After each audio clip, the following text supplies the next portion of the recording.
He never imagined that running late could place him exactly where God needed him. Yet that was how the story of Daniel Ruiz began on a cold Thursday evening when he rushed through the final deliveries on his route.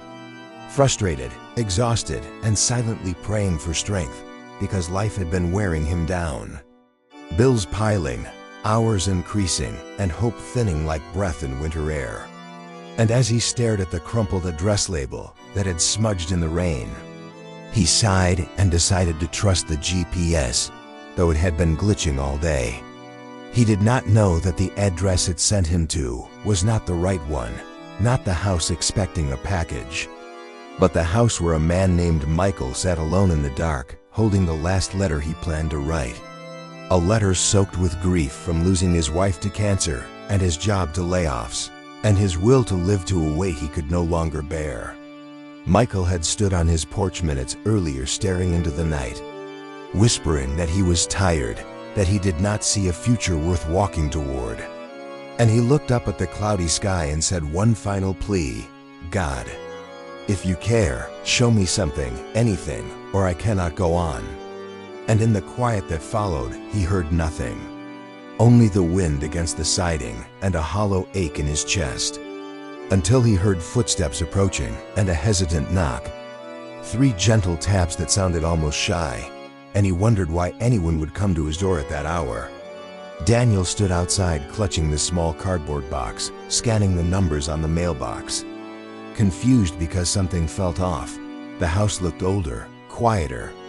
Not like someone expecting a delivery, yet something nudged him, maybe instinct, maybe grace. And he raised his hand to knock again, just as the door opened. Michael looked weary, pale, eyes red-rimmed, and when he whispered yes, his voice cracked like dry earth. Daniel apologized, explaining he might have the wrong address. And Michael let out a breath that sounded like a sob disguised as a sigh. Then suddenly his knees weakened, and he gripped the doorframe as if the world tilted beneath him. Daniel stepped forward without thinking, steadying him, asking if he was all right. And the question pierced something deep inside Michael, because he had not heard those words sincerely in months. He covered his face and whispered that he was not all right, that he did not know how to live anymore. And Daniel froze, heart pounding, because he knew that feeling too well. For a moment neither spoke, the cold air circling them like a silent witness. Then Daniel felt something rise within him, not rehearsed, not polished, but raw and urgent, and he said softly, "Sir, I don't know what you're going through, but I know God sent me here by mistake on purpose." Michael looked up through tears, unsure whether to believe such a strange sentence. And Daniel continued, voice trembling now, saying that earlier that same morning he had begged God to show him that his life mattered because lately delivering packages felt like delivering pieces of his spirit, one drop at a time. And he feared he was losing himself, drifting without direction. Michael blinked hard, stunned because the driver's words mirrored his own despair. 2 strangers standing on the same fractured ground. Daniel gently asked if they could sit on the porch for a moment, and Michael nodded, sinking onto the wooden step as the delivery driver sat beside him, the cardboard box resting between them like an accidental altar.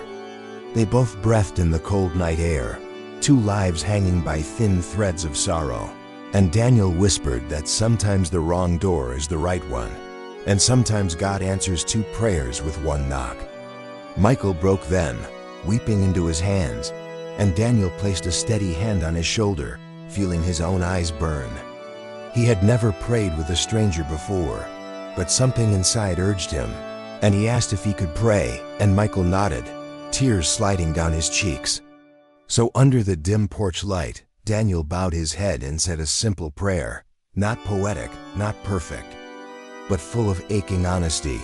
God, we are tired, both of us, and we don't know why life feels too heavy. But we believe you brought us together tonight, so please don't let either of us fall.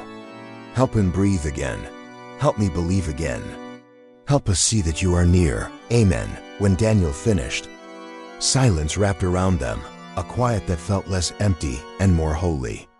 as if something unseen had joined them on that porch.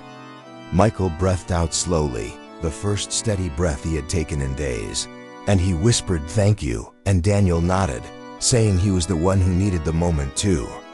They talked for almost an hour, sharing pieces of their stories, their losses, their fears, and gradually the heaviness in their voices softened.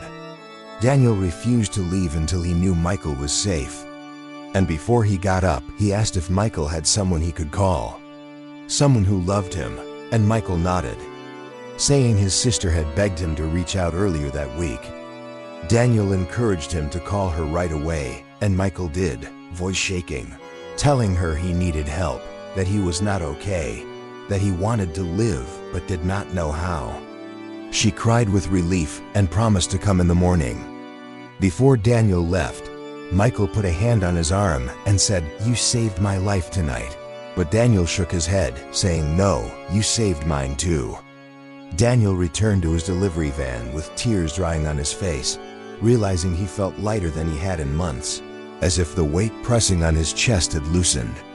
He looked up at the sky and whispered a thank you to the God who had rerouted his GPS and his heart. Michael stood at the door watching the van drive away, holding the small cardboard box Daniel had insisted he keep because Daniel said it was a reminder that even wrong deliveries can carry the right message.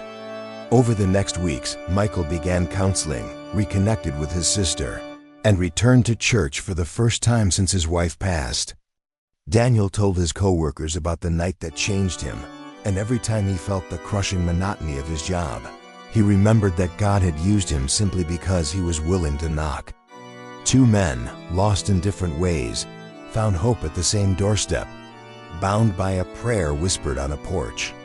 Their lives did not magically become easy, but they became livable again, brightened by the knowledge that God intervenes not always with thunder, but with a late delivery, a mistaken address, a tired driver, a broken man, and one gentle knock at the right door.